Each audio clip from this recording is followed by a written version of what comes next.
I think we can get started over here. Let me give a brief intro, what we're going to be doing. So I've been helping out the Idols team, came on as an advisor, giving them that sweet advice. So as part of the help. Sweet as honey. Oh, so sweet, so sweet. So we wanted to do this space, kind of intro the project, so that the people can get to know the team, what you're trying to achieve with this project, some of the technical intricacies, and also by the end we'll have a short AMA if there's any more remaining questions. So with that, I think we can kind of get started here.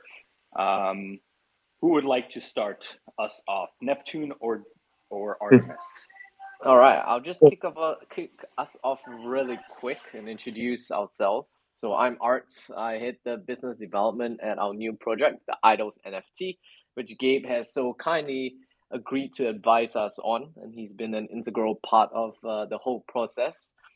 We have with us also Neptune here. Neptune's really our chief architect, and I'll let him give a little bit more background about himself before he kicks everything off. Yeah, no, thanks so much, Gabe and Art. As was mentioned, my name's Neptune. I'm really the chief architect of the project. So, prior to starting the Idols NFT, personally, I have more of a computer science background, worked in TradFi for many years before really kind of diving into the rabbit hole that is, the crypto world that we live in. Ultimately, I'm a huge fan of NFTs, also a big DeFi guy. And then really this project is just about our take on the next iteration of NFTs and DeFi.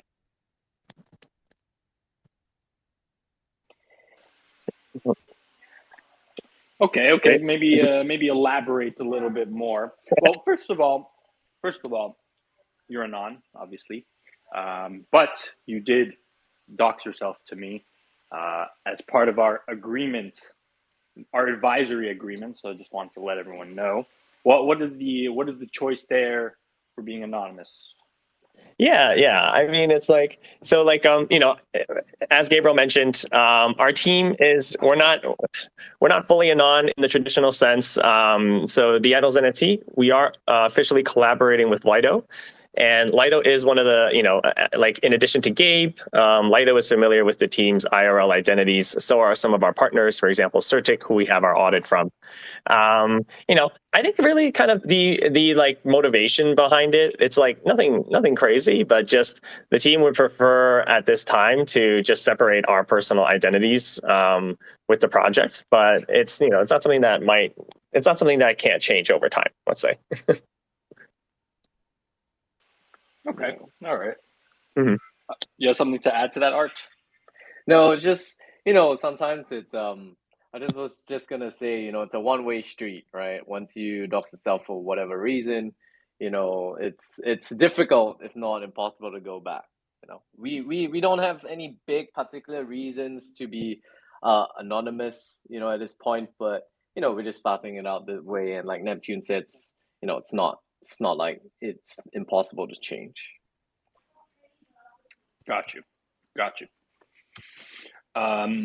Okay, yeah. So maybe you kind of touched on it, but maybe you can give just maybe another couple minutes just on your background, how you got into crypto, that kind of stuff. Yeah.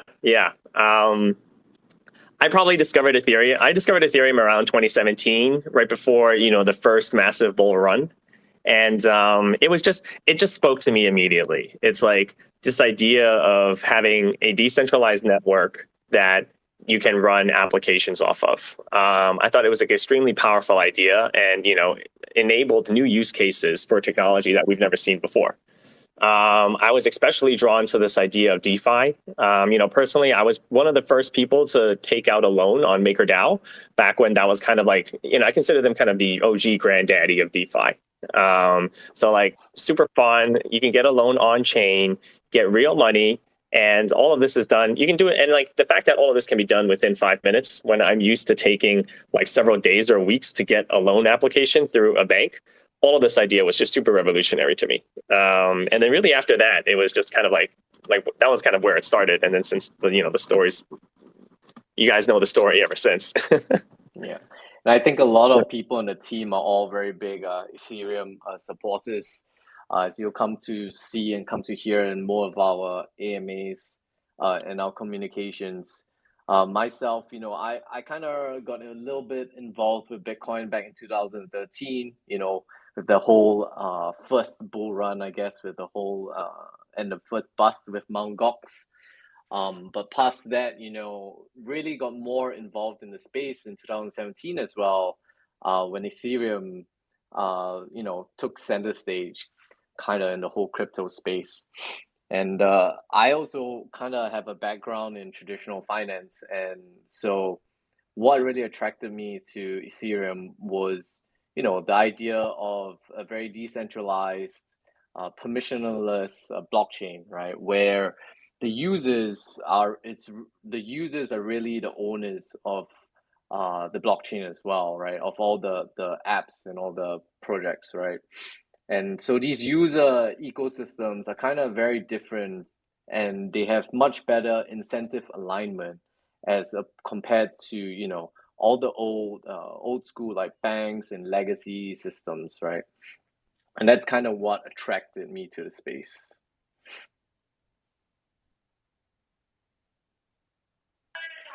All right, fantastic. So let's get in a bit to the idols. So, what was kind of the inception point for this? What was the idea behind the idol NFT? Yeah. No, thanks for asking, Gabe, because I'd love to talk a little bit more about this. I would say the idols, I think we're doing a lot of new things within the intersection of NFTs and DeFi. But really, first and foremost, our team, we consider ourselves firstly an NFT project. There's a lot of things that we're doing in the DeFi, around the, say, DeFi ecosystem with our project. But really, the DeFi parts of the project are really a tool that is utilized for our ultimate goal, which is creating ultimate community alignment within the project.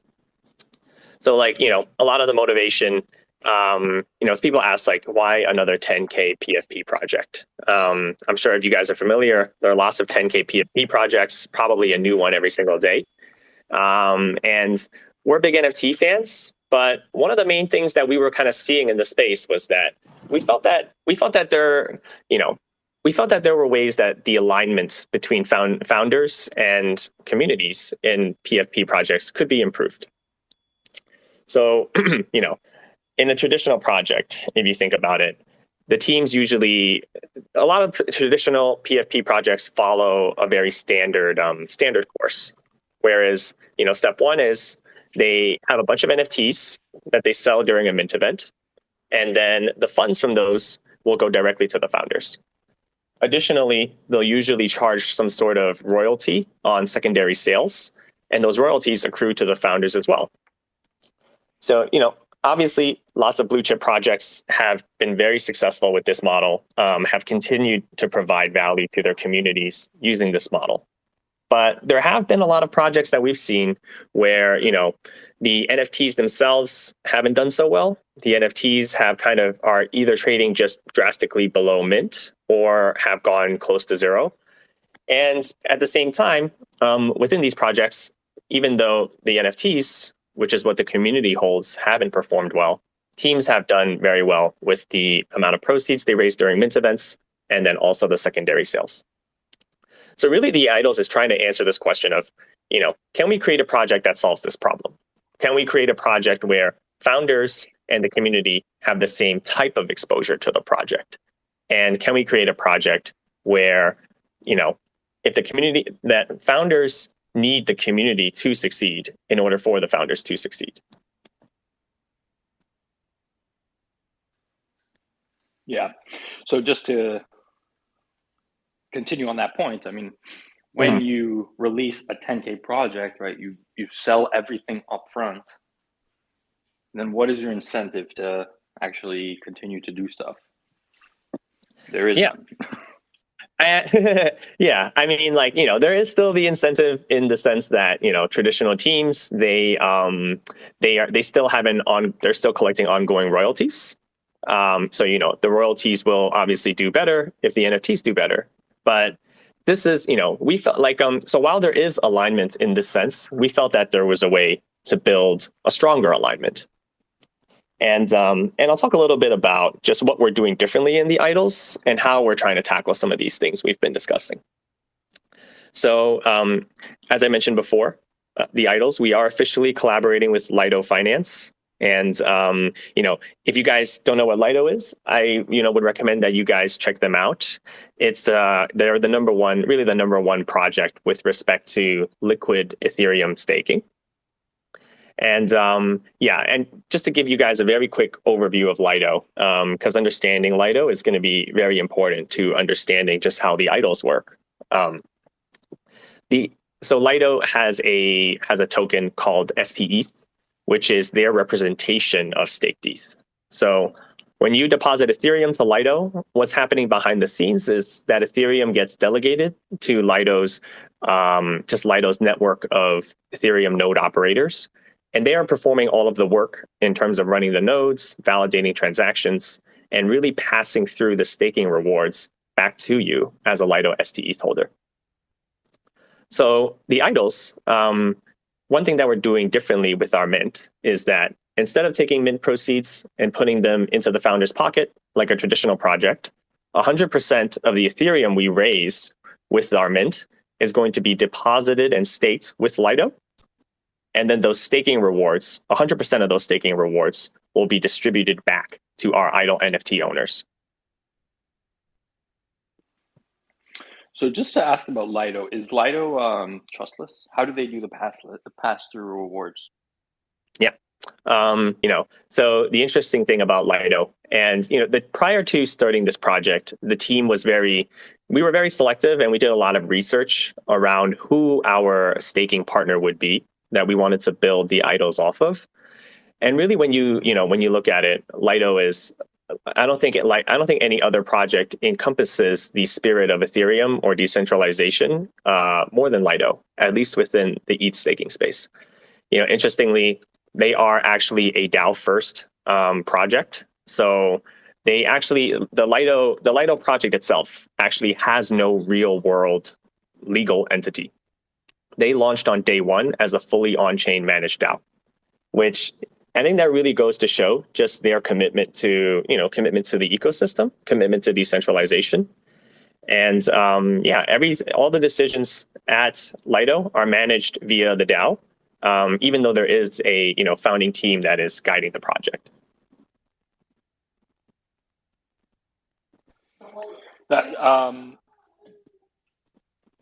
So how does that answer the trustless question? I mean, sorry.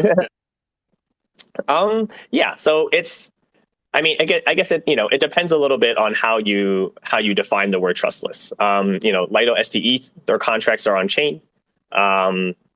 Their contracts do have upgrade functionality, as in it allows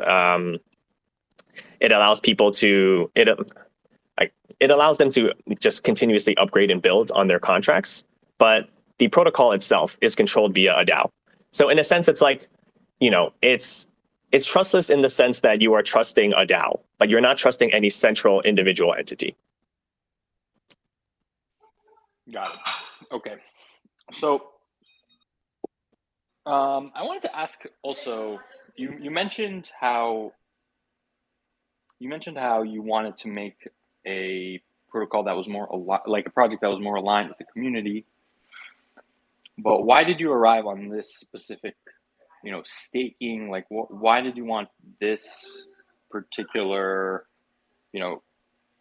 angle? I mean, you could have done it. Yeah, go ahead. Yeah, definitely. I hear what you're saying. And it ultimately goes back to our identity, the identity that we want as an NFT project as well. So, the idols are the guardians of Ethereum. Hopefully, kind of just by now, and as you guys get to know our team more, we're ultimately just huge fans of Ethereum. I don't really like using the term maxi because I do believe in ultimately a multi-chain future. But for the most part, we believe that Ethereum is where the action is going to be. And we wanted to create a project really whose identity was around securing the blockchain and also around just people who align with the ideals of Ethereum. And so we wanted to create an NFT project that had this type of community, but also had a practical goal, or had a real world use cases. And then, so that's really what led us to creating this project. And everything that happens within the idols, and as we get into the mechanics of our project more, you'll see that all the activity within the idols ecosystem goes towards locking away more staked ETH forever, which means that ultimately we are continuously adding to the security of the Ethereum blockchain forever.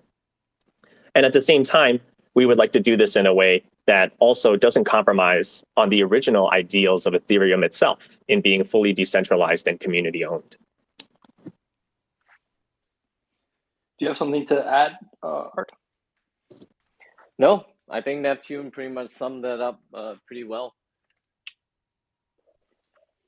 Yeah. Okay. So let's get a little bit more into actually what's going on here. So you kind of mentioned that the mint will go entirely to the treasury. Let's talk about what that actually means, what the treasury does, etc. Yeah, I'm happy to. So the idols, we really are like a decentralization, trustlessness, uncensorability kind of first project. Everything that we built around the project, all the design decisions that we made were with these ideas in mind. So, our treasury, unlike other DeFi projects, or not all, but a lot of other DeFi projects utilize a multi-sig for their treasury. And ultimately, what a multi-sig does is it means that the founders are the ones, or whoever the party is holding the keys, are the ones who actually have custodial access to the treasury and are moving funds around. So unlike a multi-sig treasury, the idols treasury is fully smart contract controlled. That means that funds get deposited into the smart contract. You can verify on-chain that nobody, including the founding team, has any ability to ever withdraw funds from the treasury or move the funds around. Our treasury is a single purpose treasury. It only does one thing, which is it stakes Ethereum. It contributes to the security of the Ethereum network. And then it passes on 100% of the staking rewards to our idle NFT owners.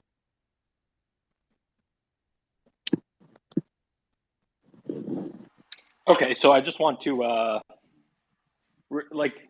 one of the most interesting things is that the funds in the treasury actually are locked forever, which is pretty crazy.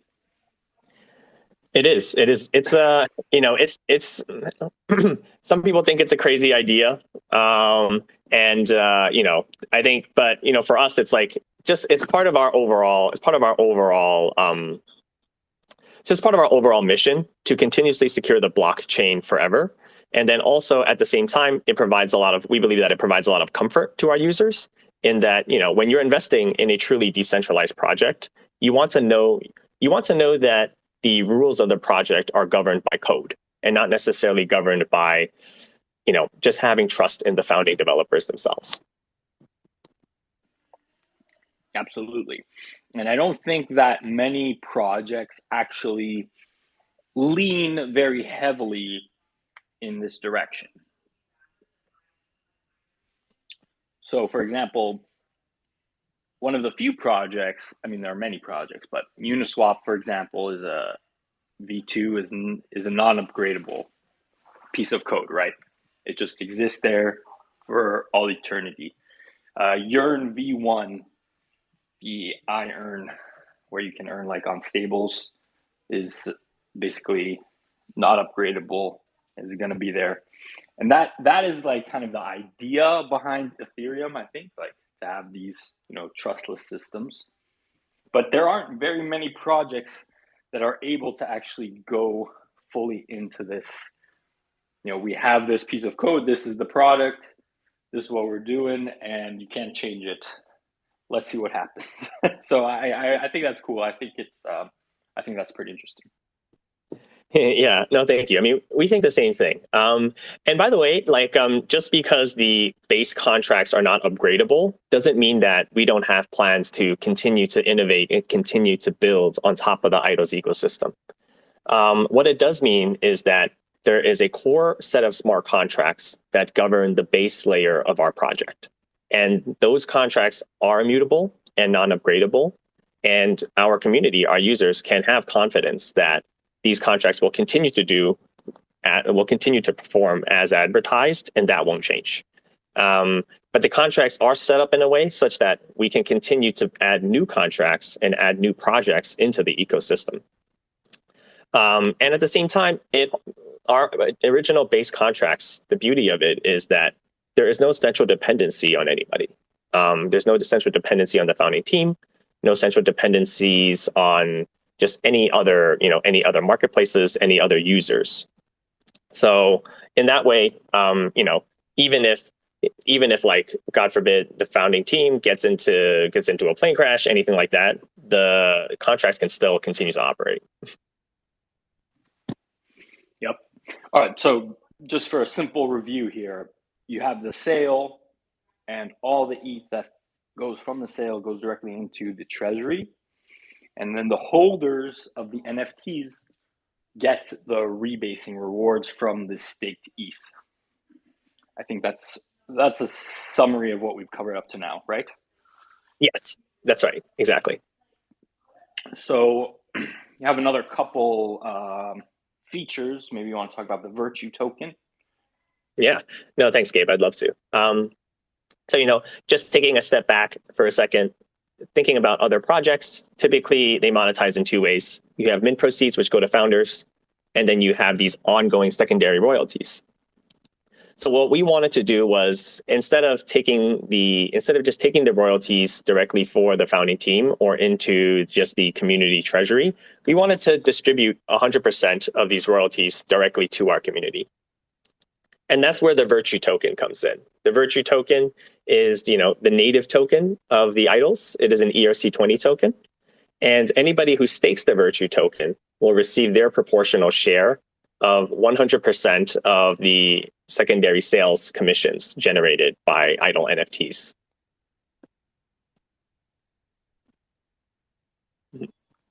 And so I guess, maybe now it's a good time to talk a little bit about how, the whole cycle kind of ties in together. Yeah, absolutely. So far what we've covered, we have Idol NFT owners, and then they are, they're really the ones receiving the ETH rebase rewards from the treasury. We have Virtue token stakers, and those people are the ones that are receiving the commissions on the Idol NFT sales. And I guess if you think about another participant in our project being the treasury itself, the Idol treasury, which is ultimately it's just a smart contract. The Virtuous Cycle is really a new type of flywheel or a new type of mechanism that the Idols developed, for the project. And ultimately, the Virtuous Cycle is what drives the activity and fuels the goals of our project. So if you think about the Idols, ultimately we're an Ethereum first community, and our goal is to continuously grow the Idol treasury, and growing the Idol treasury so that we can not only secure the blockchain, but also just increase value for our Idol NFT owners, and then obviously also increasing value for Virtue token stakers. So what ties these three parties together is really the Virtuous Cycle. And we have a nice infographic about this on our website that, would be great if you guys want to just check it out, theidols.io. If you scroll down to the how it works section, I'm mainly going to be kind of going over this infographic. But at a high level, what's happening within the Virtuous Cycle is that Virtue stakers acquire the Virtue token from a bonding curve. And if you guys aren't super familiar with what the idea of bonding is, the idea is quite simple. It's very similar to, say, swapping tokens on Uniswap. but the bonding curve is the one-way bonding curve. And what that means is that you're allowed to deposit staked ETH into the protocol in return for the Virtue token. But unfortunately, you can't go the other way around, but you can eventually sell your Virtue token in the open market, for example, on Uniswap. But say a user wants to acquire the Virtue token. They could go to the bonding curve, deposit STETH into the treasury in return for the Virtue token. When this bonding action happens, this increases the size of our immutable treasury. When the immutable treasury increases in value, that means that there are more staking rewards being paid to Idle NFT owners. So when bonding happens, more rewards go to Idle NFT owners, which means that the Idle NFTs themselves should increase in value. Consequentially, when Idle NFTs increase in value, the commission stream that is being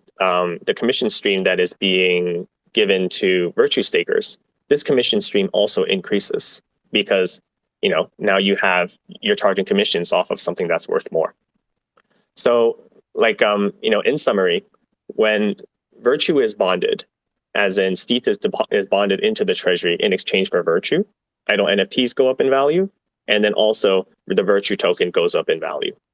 This increase in the value of the Virtue token should drive more demand for the Virtue token, which should cause people to bond STETH again to acquire the Virtue token. And then this kind of continues the cycle.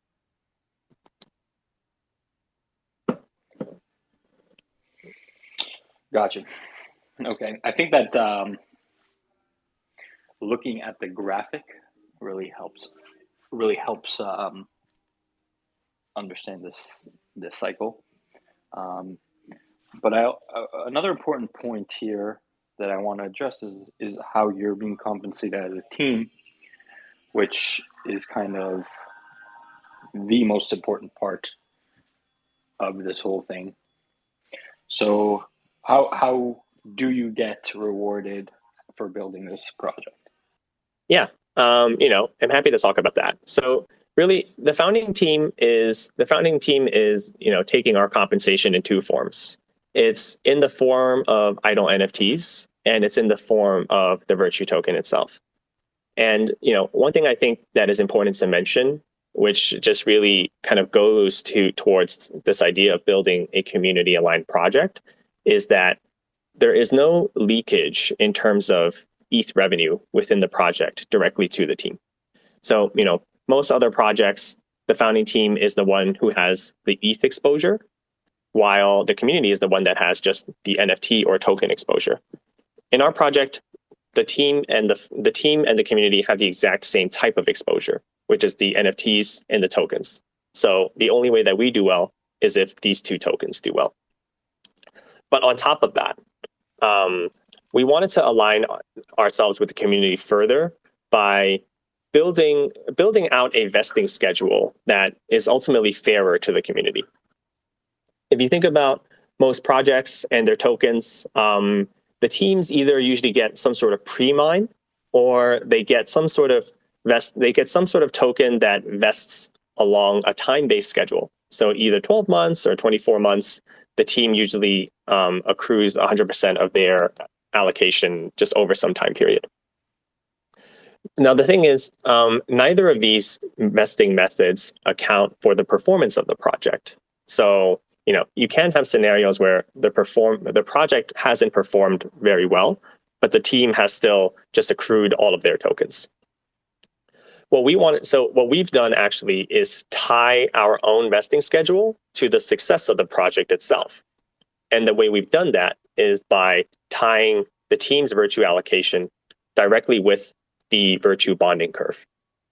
What that means is that by the time that, say, 10% of the Virtue in the Virtue bonding curve has been emitted, the team will have accrued 10% of our own allocation.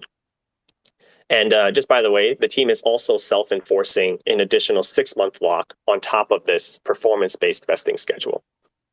But ultimately, what that means with respect to the bonding curve is that if users or our community members are not bonding STETH into the treasury, then the team is not accruing any rewards.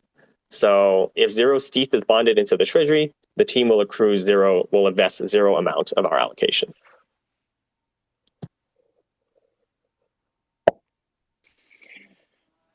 Yeah, I think that is a very important point to understand. That's kind of one of the things that got me particularly interested, is to have that alignment between the team, the community,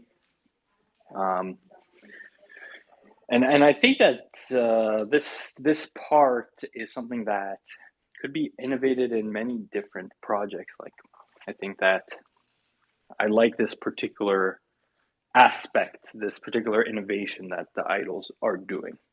So I think that's pretty cool. Maybe also you want to address the gold list, which I'm a part of, just for full transparency. Yeah, absolutely. We'd love to talk about the gold list. And, I think that I think one of the most interesting things about just the way that we're doing our vesting schedule is that it's just an example. We would like to have our project be an example for other projects. Lots of other projects have on-chain metrics that you can look at to kind of gauge the success of their project. And we feel that ultimately the fairest, most transparent way for teams to reward themselves is to tie their own vesting towards some sort of on-chain metric that indicates performance. But the gold list, which is really similar to a whitelist that you see in other NFT projects, is really our take. So the gold list ultimately is our take on the whitelist, but we think that we're doing it in a way that solves some of the issues with misalignment in whitelists. So if you think about a traditional whitelist, typically it reserves a certain number of NFTs for a specific group of users. And additionally, it often lets those users mint the NFT at a discount to the public mint price. Oftentimes, whitelists, and there's been Bloomberg articles written on this as well, you see people that you get a lot of users who are just more mercenary capital, and they're not necessarily aligned with the long-term view of the project, but they're kind of here to just take advantage of the discount and then flip and use the rest of the community for exit liquidity as fast as possible. So ultimately, we wanted to find a way to reward early contributors to our project, but we didn't want to incentivize this sort of, this mercenary capital. So what we've done actually is we've taken 1 million tokens out of our own 15 million founder allocation and dedicated this to the gold list. And the gold list itself is really, if you're on the Idols gold list, that means that you're going to receive a proportion of Virtue token, and that Virtue token will vest along the exact same schedule as the founding team itself, which means that you should be long-term aligned with the project. As the project does better, you will receive more Virtue tokens. And at the same time, it's a way to reward our early contributors in a way that's non-dilutive for the rest of the community. And that's it. Very quickly, I'm just going to mention, if you guys like what you hear about the project and, are aligned with it, think we're doing something interesting, feel free to check us out in our Discord. And we actually have more information on our gold list NFTs. There are a couple of channels there for gold list info and gold list bounties. And in addition to that, the gold list is actually going to come in it's a form of its own NFT, and this will be separate to the 10,000 idol NFTs. And so, we think that as kind of the first projects to coin, the term gold list, and we do think this is a better way to have people aligned with the project than a whitelist, right? As we're doing something innovative in the space. Who knows? Maybe sometime down the road, these gold lift NFTs will actually become worth something, right? Since they represent the start of a new way of doing something. Yeah, I think Art's referring to the idea that the gold list NFT itself will eventually have collector's value in being the first gold list NFT. Absolutely. Okay. All right. So I think we covered that. I want to address another topic, which is so we had Ohm season very recently. We had this idea of a risk-free value. Somehow you could redeem, your tokens for some underlying, treasury. Here, I think that it is very easy to get confused and to think that there is some sort of risk-free value here, that you have some sort of price floor because it's backed by the treasury. I just want to make clear, like, that's not necessarily the case. There is no redeem function. So if you have an NFT, it does not guarantee you any underlying asset in the treasury. It only guarantees you the underlying yield. So there is a potential where, like, if you mint the NFT, like, it could go under what you minted for, even though it's backed by a certain amount of ETH. So yeah, I just wanted to be very clear on that topic. Yeah, no, Gabe, you're 100% correct. The treasury itself, as we explained, is immutable, so no one can ever withdraw from it. Owning an idle NFT is not a direct ownership of. It's not equivalent to directly owning the assets backing within the idle treasury. The only thing that is guaranteed is that you will receive the yield that's generated by the treasury. At the same time, we anticipate that users can, at certain prices, if the NFT is trading at a level that's, say, far below what the treasury equivalent amount of value is, there should be a lot of demand for people to purchase the NFT simply to access the underlying staking yield. Right. I do think it's very interesting. The asset, the idle NFT asset, because it's not exactly ETH, but it kind of represents ETH yield. And hopefully over time, the idea is that the yield will grow, because as the treasury grows, the yield to the NFTs grow. So there is some point where you have a balance between the price of the asset being attractive to hold because of the underlying yield. So there is something going on there, and I'm very interested to see how that plays out.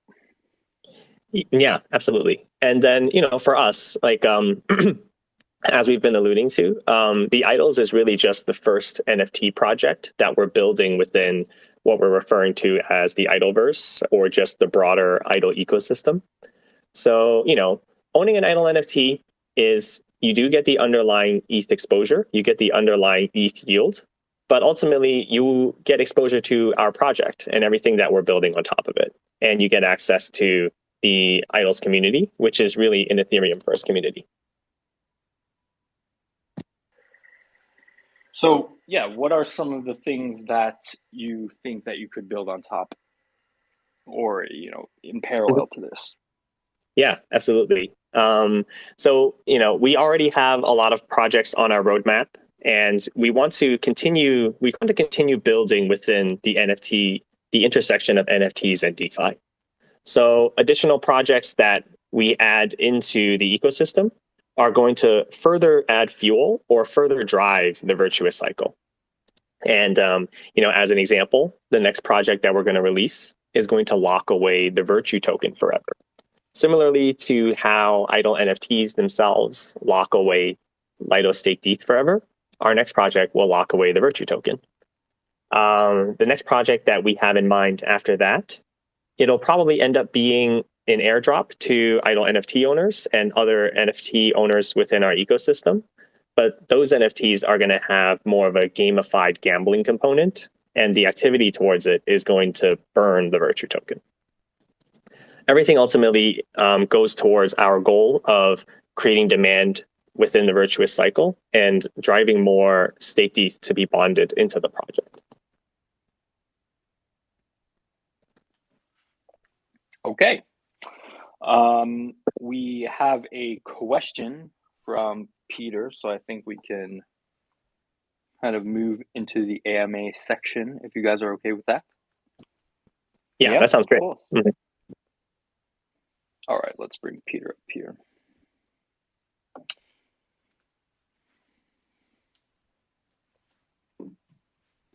Hello, can you hear me? Yep. Hey, Loud Peter. and clear. Hey guys, thanks for hosting this. Thanks for doing this, Gabriel. Can you guys kind of like zero out to one number, you know, and you can say whatever it is and then bring the justification of like, you know, with like the following variables, like first, where does the original STF come from? And are you guys kind of like a staking pool on top of Lido? And I understand why not just do it with Lido, do it through you guys, through to Lido, because you get these tokens, NFTs, whatever. So that's really great. So if you could just kind of zero out with the following variables. One, how much is in, like, what's the STF treasury right now? I think it's at 100% of the yield goes to the treasury, which is like controlled by the NFT holders or the Virtue tokens. I'm not so clear on that. And then, you know, so you're creating an NFT, and then also it sounds like an ERC20. So, you know, historically when this happens, you're like fragmenting like value and liquidity unless it's like tied in properly. So is one like a farming reward token or something else? And then the fourth variable is, so like you guys are keeping some of the tokens or like NFTs, right? And I don't know if you saw it, Kobe had a really amazing post this morning about how the looks token like obfuscates the Ponzi-nomics really nicely, because like something like 75% of the tokens go to the community, but then like the rub was that like the liquid supply, Most of them are not accessible. something like that, or like the liquid Yeah, supply is and mostly sorry. held by the team, and like they obfuscated it on top for like a non-sophisticated person to be like, oh, this looks good, but Yep. you know, and that's how like the team makes out with $100 million, and that's not necessarily a bad thing. So I guess what I'm asking for is like with those four variables, whatever else you think, like what's the plus minus green red for like a non-team member third party who's just like minting it or buying the Virtue on an open market, however that works. And I'm gonna go on mute now. And thanks so much, guys. I love the DeFi NFT combination. I you know, that's really the future. And I've spoken to Gabriel many times about Lido. So very exciting. Thank you. Yeah, no, yeah, Peter, thanks for your question. A lot to unpack there. So I'm going to try to address your questions, but if I miss any, please feel free to ask again. Okay, first, actually, so our launch date is going to be March 5th. So a little bit under 3 weeks from now. So technically, as of today, you know, the project is not yet live. So there's no stETH in the treasury yet. But 100% of the proceeds that we raise from the mint will go directly into the treasury. The team is reserving 10% of the NFTs within the sale, and those NFTs will have a 1-year lock on them. And actually, thanks for bringing up kind of this thing with the looks tokenomics, because I saw Kobe's thread this morning as well, put some thought into it, and so the thing is, in some ways, the looks token resembles the Virtue token. You know, both of them, with both tokens, you're receiving your proportional share of commissions on a platform. You know, the core difference being that for looks, you're receiving the commission on all the NFTs trading on the looks platform. With the Virtue token, you're receiving specifically the the commissions on the idle NFT trades. The core difference with our tokenomics and looks is that there is actually zero circulating supply on day one.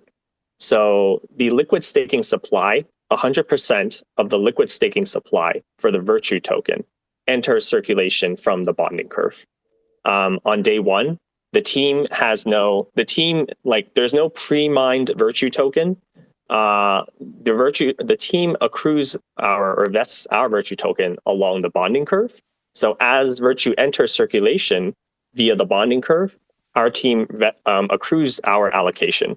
But that allocation actually has a further, self-imposed lock for 6 months, as in no one on the team will be staking that allocation. So for all intents and purposes, Virtue enters circulation from users bonding, and then users are the ones staking that Virtue to receive 100% of their commissions. So, at least initially, you can expect that for 6 months. At least personally, the team won't actually be staking our own Virtue token and, say, diluting the pot. Will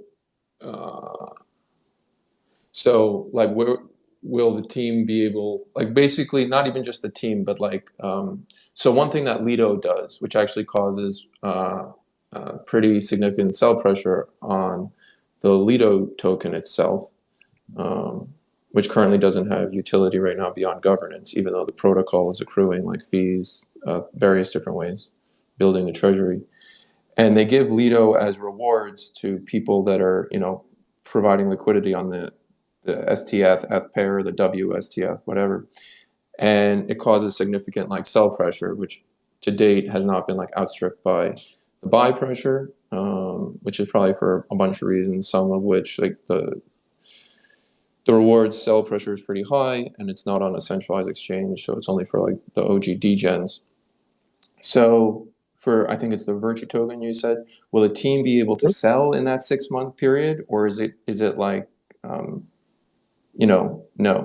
And are the stake rewards, are they on the market, or are they auto compounded back into staking? Okay, so just so I understand your question correctly, so the team will not be selling the tokens within. The team has will not be accessing the tokens within the 6 month period, and this is post vesting along the bonding curve itself, right? So first the bonding curve has to get to the team is vesting along the bonding curve, but then even after that, those tokens have a further 6 month self-imposed lock, where they will not be sold or staked. Another thing is that can you on that topic, is that so at launch is that 6 months, or as you vest there's a 6 month? As we vest, there's a 6 month. So let's pretend that in the first month of our going live, 10% of the bonding curve has been emitted, or people have bonded such that they've taken 10%, or like they've bonded for 10% of the total Virtue token. At that point in time, like after month 1, the team will have accrued 10% of our allocation, but technically we won't be able to access that until month 7. Does that make sense? And then in month 2, whatever kind of accrues during month 2, that won't be accessed until month 8. Yeah, that makes sense. Yes. And I apologize, Peter, did I answer your question? Yeah, I think so, generally. And then the relationship between the NFT and the token is that the token is essentially a reward of staking the NFT? No, the token is not a reward for staking the NFT. So, and would gladly welcome you guys to check out our documentation. But the token itself only enters circulation via the bonding curve, which means that users have to bond stETH into the project in order to acquire the Virtue token. I see. So very cool. Very cool. Yep. Only the Idol NFT gives you access to staked ETH rewards only. You'll get all the staked ETH rewards from the treasury. And that does not apply to the Lido token. The LDO token? Correct. Yeah, the LDO token is there's no functionality with the LDO token in our project. Only the STETH token. Yeah, the LDO token will continue to be a worthless governance token. I mean, I personally, I'm a huge fan of the Lido team. I think that the LDO token will find its place in the market eventually as well. But our project, we're collaborating with Lido, but there's no direct integration or use case for the LDO token within our ecosystem. Right. Yeah, it's new. I will absorb the sell pressure. I will not sell. All right, Peter, thank you for your question. Appreciate it. I want to bring up some other people. If there is anyone else in the audience that has a question for the Idols team, please feel free to request now. We had here Crypto Gibby.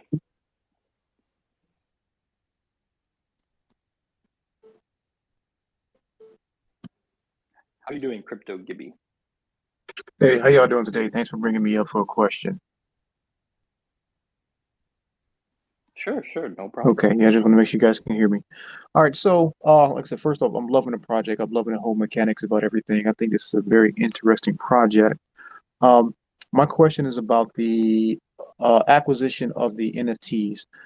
Say if we buy NFTs off the secondary market, or say if all the NFTs does not sell out on the first day, and we buy like a couple days later, right? How soon are we eligible to receive the rewards for the staked ETH? Is it like immediately once we receive the NFT and the staked ETH is distributed on the next go round? Or is there like a waiting period for the contract to catch up?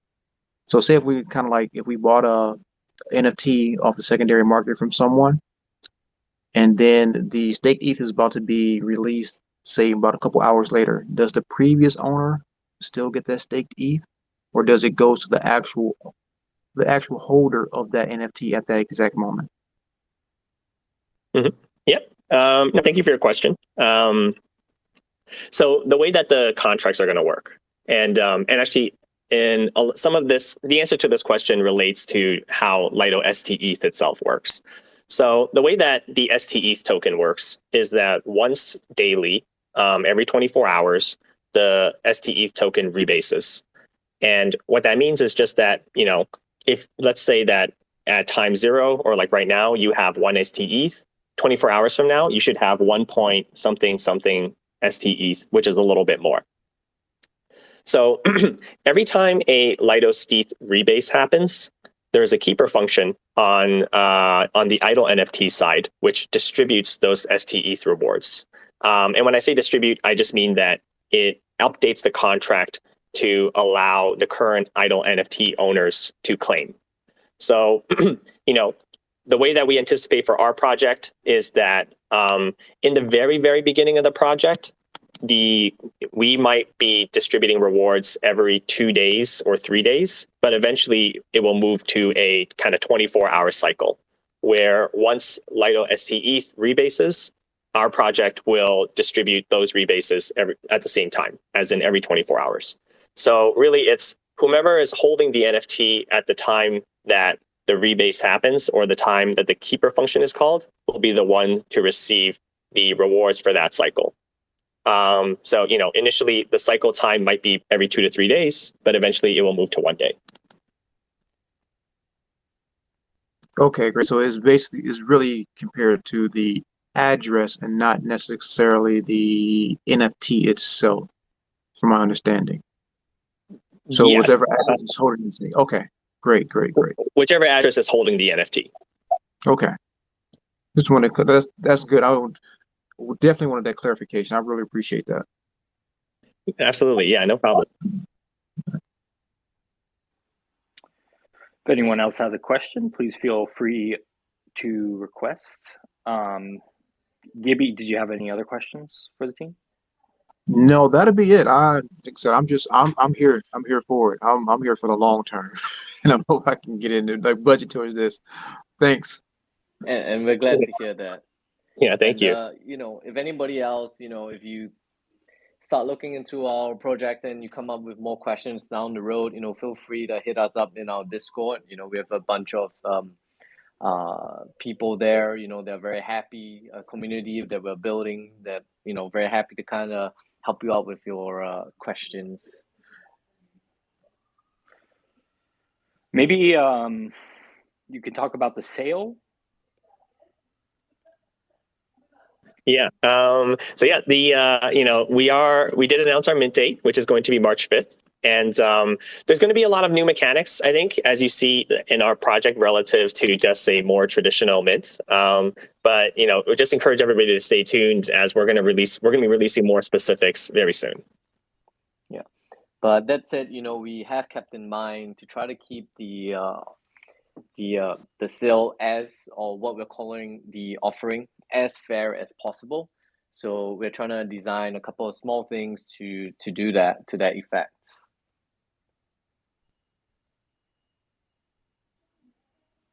Very mysterious. Very mysterious. We'll have to wait and see.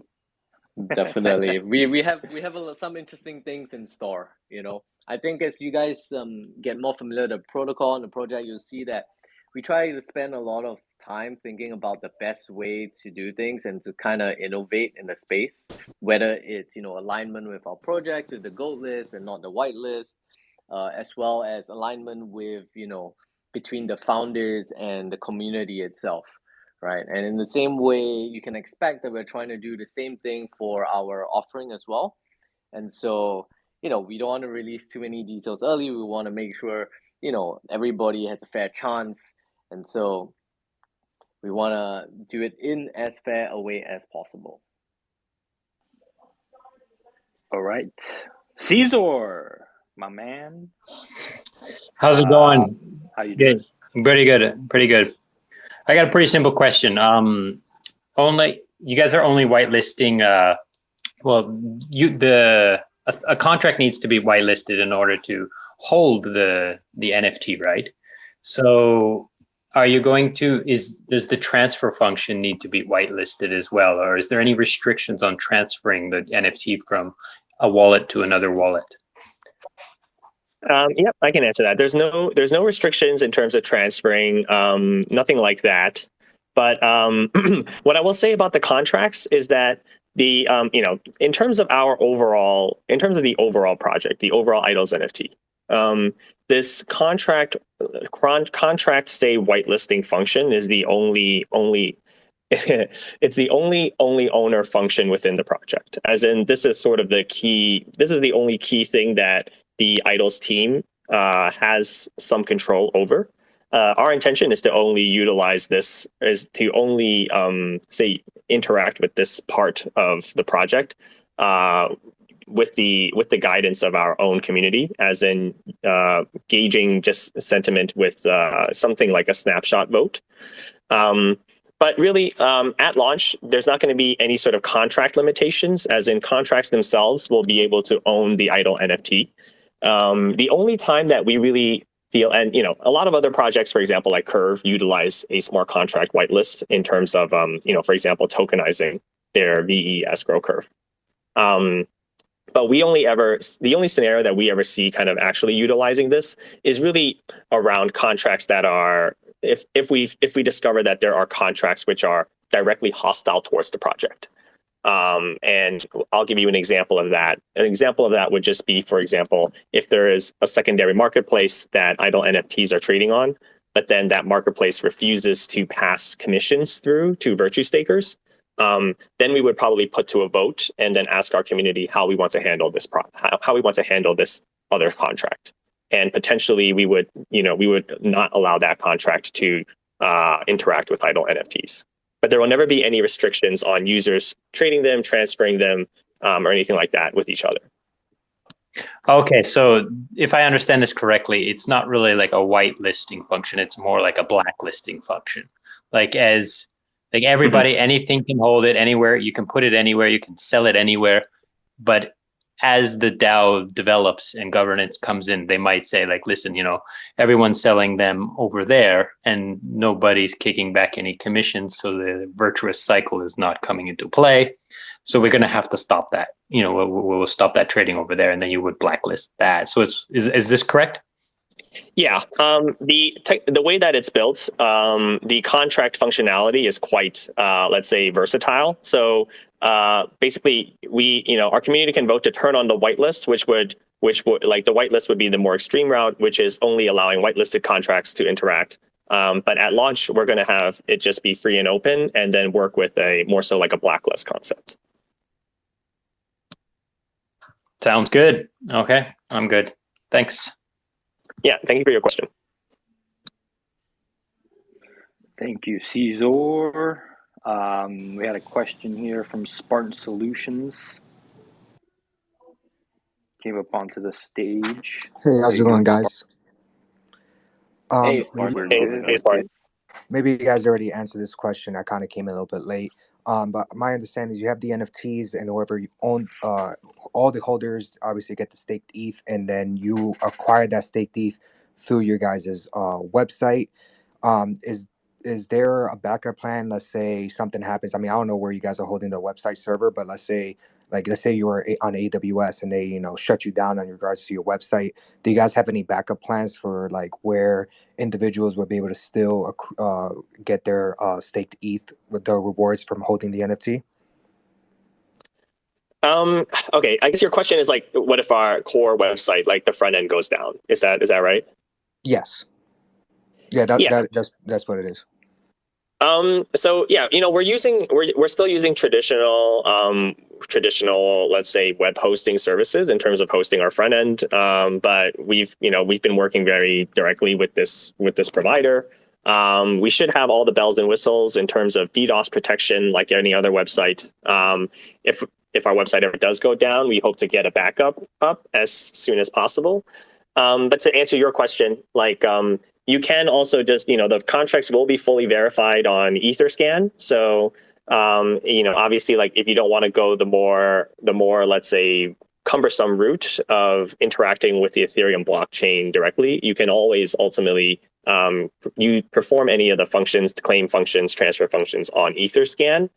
We're hoping that our users won't have to do that because our goal is obviously to maintain our website. But you will always be able to say use Etherscan.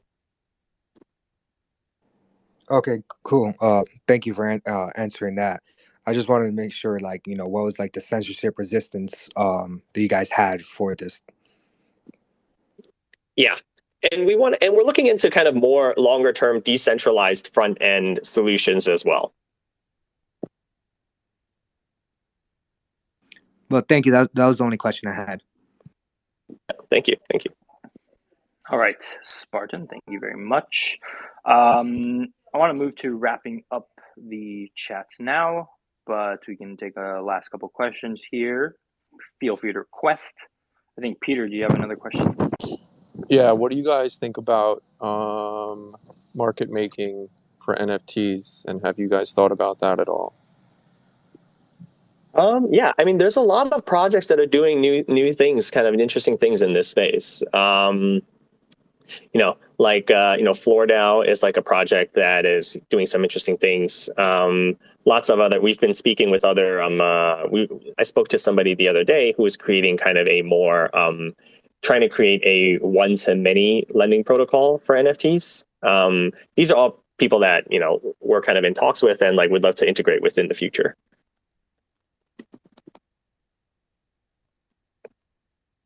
Cool.